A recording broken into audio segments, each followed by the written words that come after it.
Well, it's February 11th, and I normally wouldn't be doing another video so soon, but seeing as how I'm following this impeachment trial, and I presume that probably most of you aren't watching it, but I pretty much watched almost all of it yesterday, so I thought I could do a little report on my observations about it.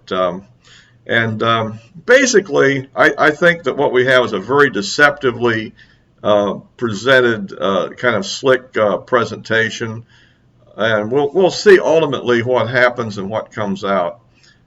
But I generally think that it's deceptive, meaning that people that watch it probably can be taken in. It's sort of emotionally driven. But one thing one has to realize that all the people in the Senate that are voting were there. So unlike people out in the audience, so to speak, they actually went through the thing. So if they can vote either way, I mean, if they can forgive, so to speak, then so can we. And if they can't, well, that's another issue, so to speak. So, by the way, if you like these videos, please give me a like and subscribe and forward them to anybody that's interested. So let's get on with it. My main critique of it is this. Okay, they've assembled a lot of video, some of which has been public before, and some of which mostly is security camera video from the Capitol security system. Okay, and what they've done is they've gone through the history of everything and looked at all of the Trump tweets and stuff, and have constructed an idea that somehow Trump was really trying to inspire this, what I call a riot at the Capitol. They call it an insurrection, but we've been through that before, the differences in definition. They try to imply that Trump really wanted this attack on the Capitol to occur because somehow he was desperate to stop the certification vote. Okay, and they have a variety of tweets and so forth. And the part which I think is, well, a lot of the languages, you can show language where Democrats use the same language. And in fact, Trump had been using the same language in speeches all along. I mean, a lot of the speech he gave that day has strong elements of his normal stump speech from throughout the entire campaign.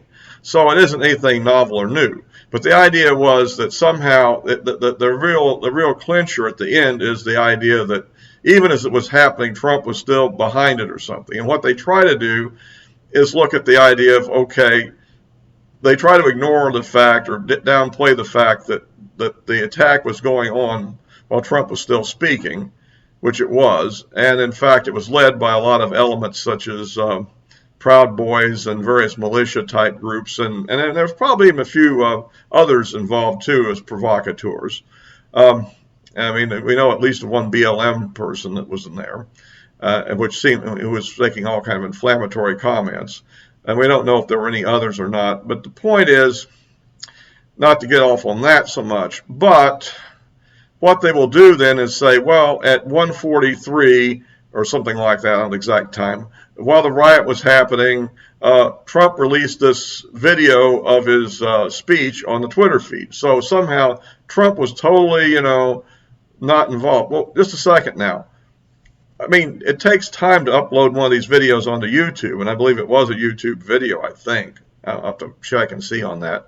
But even if it isn't, whatever server is going, it probably takes time, and probably this was done by a staffer. In other words, it is unlikely that President Trump himself was uploading the video and posting it on Twitter. It might have been, but it might very well have been a staffer, and he may have just told him when he got back, as soon as you got the video uploaded and ready to go, put it out there so people can see it, right? So it got posted at some time later. Okay. So it in no way reflects his attitude to the violence that they're showing on these cameras, cell phone camera video and security video that they're showing. But they make it sound like, Trump was fully watching all this stuff as it was happening, and his reaction is to post his supposedly inflammatory speech, which is very deceptive. I mean, he probably was totally unaware of it at that time. In fact, I think people basically only became aware how serious the thing was at the time that they actually stopped the electoral count and evacuated the vice president. I think that was about the first time, as I remember watching it live at the time, that even I began to think that something serious might be happening other than just a protest or something. So I doubt that President Trump thought anything of it either, and probably thought the protest itself was. I think he did want a protest. I don't think he wanted any violence, is what I'm getting at. And so this, to me, has the effect of sort of making this whole thing fundamentally kind of deceptive. You have and then they go on as time goes on, and they also present the idea that somehow Trump was in command of these people, like almost like a military commander, and these were operatives, and he could tell them to stop or back off or do this or do that, and in fact he couldn't. I mean, no matter what he tweeted, I don't think any of the people who were engaged in violence inside the Capitol were checking their phone to see what was being tweeted yet. They present one scene where somebody way outside the Capitol reacts late in the day to something he tweeted, but I mean, they weren't even in there, really. So you see what I'm getting at. This is all kind of a fabricated illusion of what was going on, and the idea that Trump was insensitive to the whole thing, which, again, they rely largely there on supposed comments that insiders made in the New York Times. Well, we've had years of knowing how unreliable that kind of information is. And at the end of the presentation, Senator Mike Lee made an objection saying that he was taken out of context in the thing they used about him, and objected to it being on the record. So, and what else was out of context? I mean, it's probably true that somebody in the White House or somebody watching on TV at some point became more alarmed at what was happening than President Trump was. I mean, we don't know exactly what President Trump was doing at this time. I mean, and we don't know what his state of knowledge was. It certainly wasn't what was on security cameras inside the Capitol building, or some cell phone video that wasn't seen to the general public till the next day or two.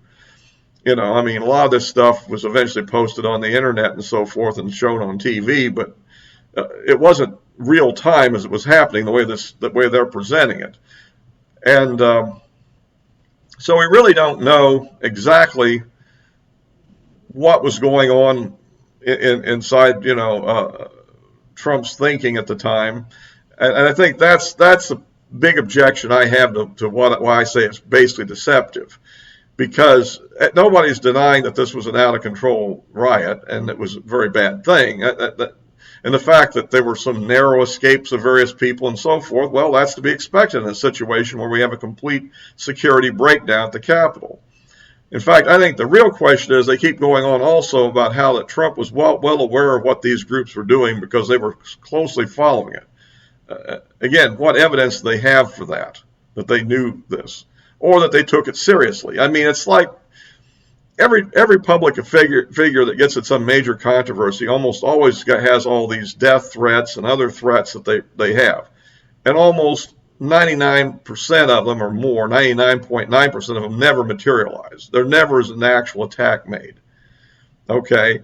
It's just some idiot out there, I guess, making a phone call or something. But what I'm getting at is, and I don't even know if all these threats are real or that's just something you say if you're a political figure that wants to get sympathy by saying that, yeah, I'm getting these death threats.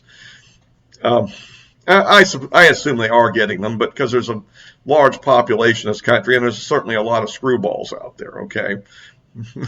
And I mean, it only takes a very small fraction of the population to do something like that. But what I'm saying is, I'm not sure that they took.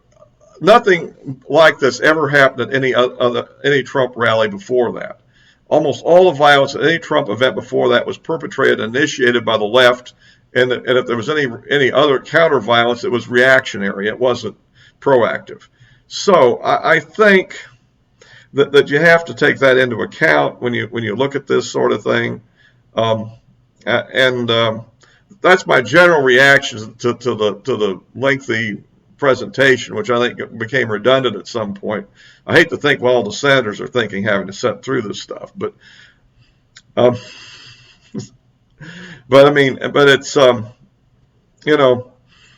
but essentially that's my general reaction to it. It's a lot of out of context And their main claim is he somehow didn't order it all to stop, but he basically did say to stop. And that he may have sounded a little too sympathetic, but again, who's he talking to? Is he talking to the few rioters that really did all the violence? Are we talking to the somewhat larger crowd that protested in the vicinity of the Capitol building? Or is he talking about the much larger group that never even came close to the Capitol building but went to his rally? And so you have to, he had to address all these things. And probably at his point, he was being typical the way he thinks. Was feeling he was being set up by people trying to put the blame on him for everything that happens. And so maybe he wasn't as, Trump is not big on apologies, let's put it that way. So obviously he didn't want to be forced into that kind of a statement. But I don't think that implies in any way that he was approving of the violence that was going on, and it's all a kind of a smear to present it this way. We'll be interested to see what his defense team does, I guess, starting tomorrow. Today we'll have the last day.